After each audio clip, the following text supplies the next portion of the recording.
The next thing I want to talk about is timelines and deadlines. The elephant in the room. How late is it to publish your books? Don't publish a book in December. It usually doesn't work out too well. I published my last book early November because you need Amazon's algorithm to index your book so it knows what your book's about, so it can get it in front of the right customers. That takes a few weeks for it to figure it out.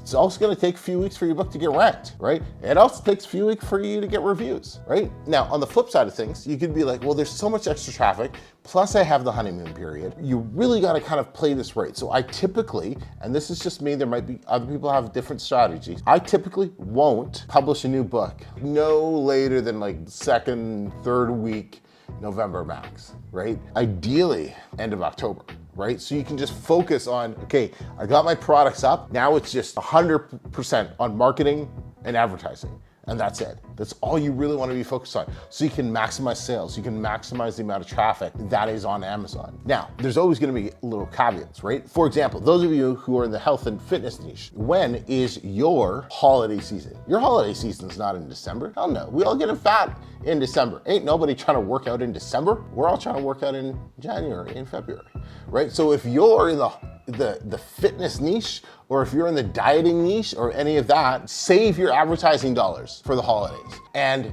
you go hard in January, hard in February. You grab those people while they're like, new year, new me. You grab all those people. So you have to understand when is your peak holiday season, because it's not the same for everybody. It's not the same for every single niche. So that's an important distinction that you have to make for the specific books within your account.